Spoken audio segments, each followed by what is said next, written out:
హైదరాబాద్ చాదర్ఘాట్లో అగ్ని ప్రమాదం జరిగింది. మూసీ రివర్ సమీపంలోని డెకరేషన్ వస్తువుల గోదాంలో ఒక్కసారిగా మంటలు చెలరేగాయి. 2 ఫైర్ ఇంజిన్లతో మంటలను అదుపులోకి తీసుకువస్తున్నారు అగ్నిమాపక సిబ్బంది.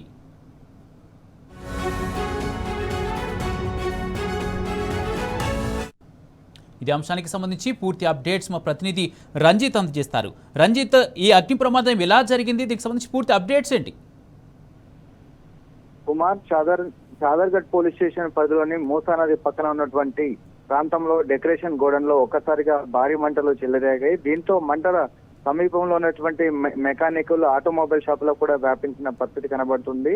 గోడౌన్లో ముఖ్యంగా గ్యాస్ సిలిండర్లు పేలడం వల్ల గట్టి శబ్దాలు రావడం, దాంతో పాటుగా మంటలు వచ్చేసి వ్యాపించడం, దాంతో పాటుగా చుట్టుపక్కల ఉన్నటువంటి ఆటోమొబైల్ షాప్ లో మెకానిక్ షాప్ల పైన కూడా ఆ మంటలు వ్యాపారించడంతో పాటుగా ఏదైతే డెకరేషన్ షాప్ ఉందో దాంట్లో ఉన్నటువంటి ప్లాస్టిక్ కావచ్చు, థర్మోకోల్, లైటింగ్ వస్తువులు ఉండడంతో అక్కడ మంటలు తీవ్రంగా వ్యాపించాయి.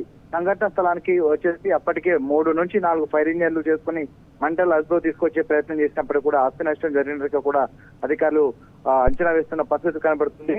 ఎక్కువగా కూడా అక్కడ ప్లాస్టిక్ థర్మోకోల్ ఉండడం వల్ల కూడా అక్కడ పొగలు దట్టంగా కమ్ముకొని చుట్టూ ఉన్నటువంటి ఆటోమొబైల్ షాప్ కావచ్చు, సమీపంలో ఉన్నటువంటి మెకానిక్ షాప్ రెండింటి వైపు కూడా మంటలు వ్యాపించడంతో ఆ లోపలికి ఫైర్ ఇంజన్లు కావచ్చు, దానికి సంబంధించినటువంటి ఎవరైతే అక్కడ వ్యక్తులందరూ కూడా హుటాహుటిన బయటికి రావడంతో పాటుగా ఎలాంటి ప్రాణ నష్టం జరగలేదు. అగ్నిమాపక సిబ్బంది కూడా మంటలు ఆర్పడానికి బాగా కృషి చేసినట్టుగా కూడా అధికారులు చెప్పిన పరిస్థితులు కనబడుతుంది. కాకపోతే ఏదైతే దానికి సంబంధించినటువంటి ప్లాస్టిక్ సామాన్ కావచ్చు, దాంతో పాటుగా థర్మోకోల్, లైటింగ్, దానికి మొత్తానికి డెకరేషన్ సామాన్ అంతా కూడా మొత్తం ఖాళీ బూడిదైన పరిస్థితి కనబడుతుంది. దాంతో పాటుగా ఏదైతే ఆటోమొబైల్ షాప్ ఉందో ఆటోమొబైల్ షాప్ తో పాటుగా వచ్చేసి దాని పక్కనటువంటి మెకానిక్ షాప్ లో కూడా దానికి సంబంధించినటువంటి మెకానిక్ సంబంధించినటువంటి బైకులు, దానికి సంబంధించిన సామాగ్రి కూడా జరిగినట్టుగా కూడా అధికారులు అంచనా వేస్తున్నారు. కాకపోతే ఎలాంటి ప్రాణ నష్టం జరగలేదు, కానీ ఆస్తి నష్టం సంభవించినట్టుగా కూడా అధికారులు అంచనా వేసినట్టు కనబడుతుంది. కుమార్, అయితే రంజిత్, అంటే గోదాము ఫైర్ సేఫ్టీ నిబంధనలు పాటిస్తుందా? యాజమాన్యం ఏమంటున్నారు? అంటే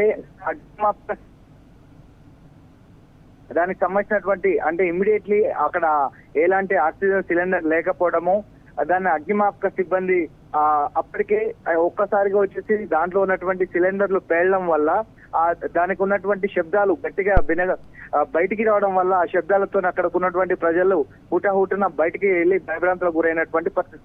కాకపోతే దాంట్లో ఉన్నటువంటి ప్లాస్టిక్ గోడౌన్ లో అదే సమయంలో ప్లాస్టిక్ అంటే డెకరేషన్ సంబంధించినటువంటి వస్తువులు కావచ్చు, థర్మోకోల్ కావచ్చు, థర్మోకోల్ షీట్లు అన్ని కూడా ఉండడం వల్ల దట్టమైన పొగలు వ్యాపించడంతో అక్కడ ఊపిరి పీల్చుకోవడానికే ఇబ్బందిగా ఉన్నటువంటి అక్కడ ఉన్నటువంటి సిబ్బంది, దాంట్లో పనిచేసేటువంటి సిబ్బంది కావచ్చు, ఆటోమొబైల్ షాప్ చుట్టుపక్కల ప్రాంతాలందరూ కూడా బయటికి వెళ్లిపోవడంతో ప్రాణాపాయం జరగలేదు, కానీ మంటలు ఆర్పడంలో మాత్రం ఎలాంటి ప్రయత్నం చేయడంలో కూడా కాలేదు. అప్పటికి అగ్నిమాపక సిబ్బందిలో 2 ఫైర్ ఇంజన్లు రావడము, దాంతో పాటుగా మంటలు ఆర్పే ప్రయత్నం చేసినప్పటికీ కావాల్సిన ఆస్తి నష్టం మాత్రం జరిగింది. Kumar, right, thank you Ranjith.